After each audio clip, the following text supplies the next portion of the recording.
Agora são 2h36, estamos de volta com o Estúdio CBN, já está na linha nosso entrevistado, nós vamos conversar sobre economia aqui no Estúdio CBN. Nós vamos falar sobre uma maneira ampla os números de crescimento do comércio. Aqui em Campinas, por exemplo, foram 767 milhões arrecadados em maio, ou faturados, né? Isso muito a ver com o Dia das Mães, que é a principal data do comércio, ou uma das principais depois do Natal. Não temos os números de junho ainda, o Dia dos Namorados foi ontem, né? Mas nós vamos falar de maneira nacional. Isso porque esse montante aqui de Campinas equivale a um crescimento de 2,1% em relação a maio do ano passado. Ou seja, está quase do mesmo nível, né? Cresceu 2%. Agora, em relação a abril, 14% de crescimento, o que é normal também pela sazonalidade, já que maio tem o Dia das Mães com toda essa importância para o comércio. Mas sobre a maneira global da economia nacional, nós vamos conversar com o economista Eli Borochovicius, que é muito mais conhecido como Professor Borô. Certo, professor? Boa tarde. Que prazer estar conversando com você. Boa tarde aos amigos da CBN, aos nossos ouvintes. Prazer é todo nosso. Bom, esse crescimento econômico que a gente está falando, professor, ele é dentro do esperado, 2% de um maio para outro, ou 14% em relação a abril, falando dos números só de Campinas. Mas se a gente pegar números nacionais, é um crescimento tímido, professor? Olha, tem algumas coisas que eu acho importante a gente explicar. A primeira coisa é que essas informações são referentes à questão do crescimento em vendas e a gente está falando em faturamento, portanto, valores. E isso não significa que nós tivemos um aumento no volume de vendas. Então, quando a gente fala que o faturamento foi de 767 milhões de reais no mês de maio, frente aos 751 milhões de reais em 2021, dá a impressão e a falsa sensação de que o mercado cresceu bastante. O que não necessariamente é uma grande verdade, porque nós tivemos, por exemplo, do ano passado para cá, uma inflação medida pelo IPCA de 12,13%. Se a gente for comparar de abril de 2020 até abril de 2021, foi 6,75%, 6,76%. Portanto, a inflação praticamente dobrou. Então, quando a gente fala que houve um crescimento de 2,1%, parece que as coisas estão legais, parece que as coisas estão bem. E não é bem por aí. Mas no que diz respeito à sazonalidade, se a gente for pegar o indicador da Serasa Experian, por exemplo, de atividade do comércio do Dia das Mães, foi mostrado aí que o crescimento foi de 6,9% ao ar, quase 7%, nas vendas do comércio físico brasileiro, portanto, muito acima do que aconteceu aqui em Campinas. E essa foi a alta mais expressiva desde 2012, quando o índice marcou aí 7,3%. Agora, é importante a gente dizer que em 2020 houve uma queda de 30,7%, quase 31%. Então, os crescimentos em 2021 de 6%, 2022 com quase 7%, não superaram ainda as quedas em função do período de pandemia. Então, eu sugiro tomar um pouco de cuidado no momento que a gente observa esses números. Professor, e quando se fala desses números, existe toda aquela discussão, né? Existe quem critique a maneira como a economia do Brasil é administrada e há quem defenda a administração da economia e diga que os problemas são fatores externos. Como que a gente pode encaixar esse momento da economia? Olha, obviamente a gente tem fatores internos e fatores externos. Existe a questão fiscal, existe a questão de renda, existe a questão externa, existe a própria política monetária, existem os fatores externos, tudo isso acaba influenciando, e a gente tem visto justamente a questão da pandemia. Isso acabou, obviamente, influenciando todo o nosso processo. Se você avaliar esses números que a gente está trazendo aqui, do crescimento da atividade econômica em Campinas, a gente precisa entender o que é que cresceu. Então, no segmento de bens não duráveis, o que cresceu foi supermercado, 9,5% de crescimento. Mas Supermercado, a gente teve uma alta inflação. Os preços estão exorbitantes. As pessoas têm visto, vai ao supermercado, antigamente a gente enchia o carrinho, hoje a gente sai com um carrinho quase vazio e não dá conta, né? Os preços aumentaram demais. Mas isso em função de uma questão cambial, então tem a questão da volatilidade do câmbio, é uma questão externa. Tivemos a questão agora da guerra, Rússia e Ucrânia, isso acaba influenciando, porque à medida que você tem grandes players no mercado em termos de fertilizantes, em termos de outros produtos de agro, que são insumos para os nossos produtos, você tem o encarecimento da alimentação. Então, supermercado, 9,5%. No segmento de bens não duráveis, ainda tivemos um aumento de drogaria e farmácia, as pessoas adoeceram, as pessoas estão fazendo testes de Covid, então tivemos um aumento de 6,2%. E que não é novidade para ninguém, postos de combustíveis com 5,5%. Gasolina que a gente pagava R$ 3,5, R$ 4, estão pagando R$ 7, R$ 8 o combustível em função da paridade cambial com o exterior. No segmento de bens duráveis, nós temos material de construção e vestuário.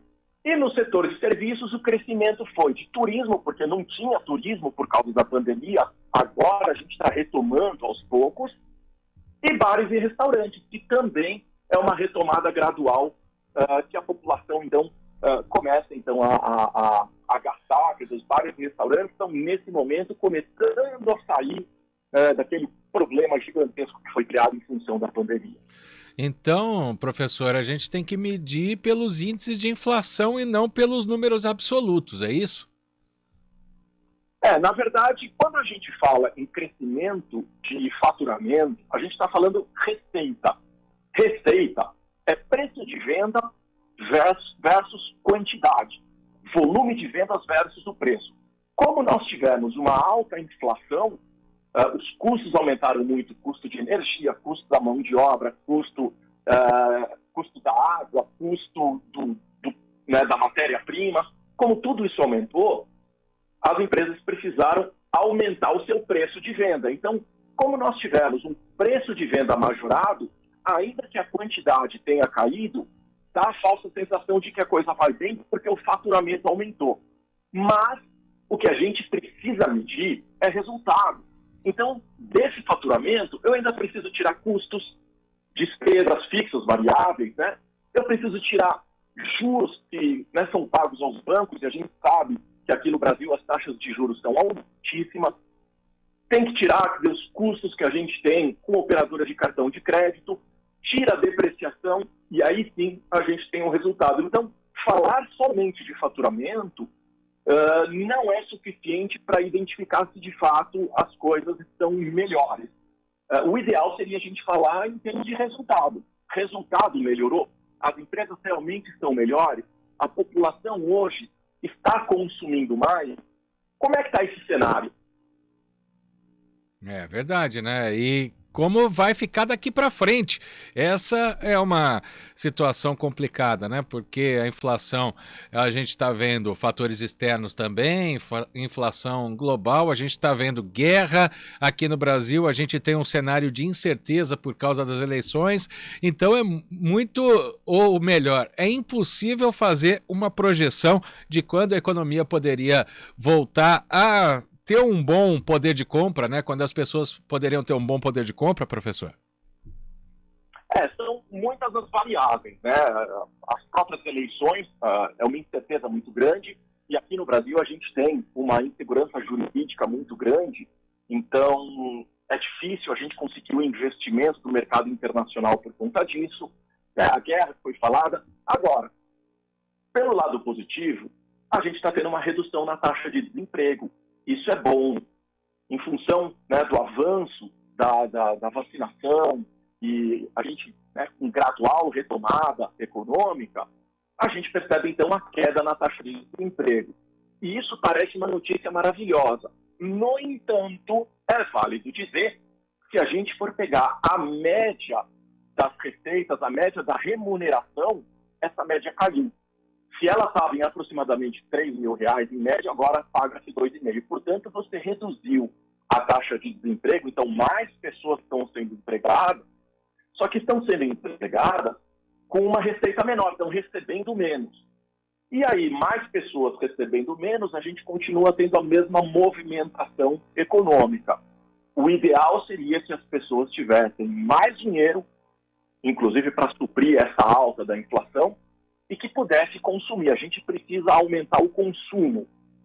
E isso deve melhorar. Obviamente, a gente não tem bola de cristal, a gente tem uma quantidade de variáveis enorme, mas espera-se que a gente realmente comece a ter uma melhora já em 2023, a depender de eleições, guerra, redução de taxa de desemprego, aumento de renda, entre outras variáveis aí que a gente pode tratar. Para a gente encerrar, professor Boro, como cuidar, né, do que você tem ou do que você vai receber para não passar esse aperto, né? Tem que cortar alguns itens mesmo para que o bolso permaneça saudável. Nesse momento a gente está vivendo assim, um tempo de crise, né? Então, quando a gente trabalha finanças pessoais, eu costumo dizer que o ideal é a gente nunca receber o dinheiro, pagar as contas e o que sobrar poupar.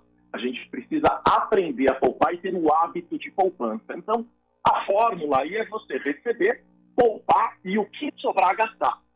E esse que sobrar gastar, não tem aí uma fórmula mágica, mas eu costumo dizer 55% do teu salário líquido você vai utilizar para o pagamento das tuas obrigações com a sua sobrevivência. Combustível, água, energia, moradia, né? Todas as tuas obrigações são coisas da sua sobrevivência. Não pode se deixar de investir em educação, então 10% coloque em educação. Precisa ter uma reserva financeira para momentos complicados como esse que a gente está vivendo e pode piorar. Então é importante fazer uma reserva, 10% guarda para isso, e a gente não pode deixar de se divertir. Então, guarda 10% para lazer, 10% para diversão, e os 5% que sobraram, eu acho importante a gente entender que a gente vive numa sociedade, outras pessoas muitas vezes precisam mais que nós, então por que não ajudar o próximo com esses 5% que sobraram? Dá para planejar tudo isso, né? Quero agradecer muito ao professor, ao economista Elie Borochovicius, muito mais conhecido como professor Boro. Muito obrigado pela entrevista, professor. Uma boa tarde. Obrigado, agradeço a oportunidade de estar conversando com vocês. Uma boa tarde, sucesso para todos. Obrigado. Agora são 2h49.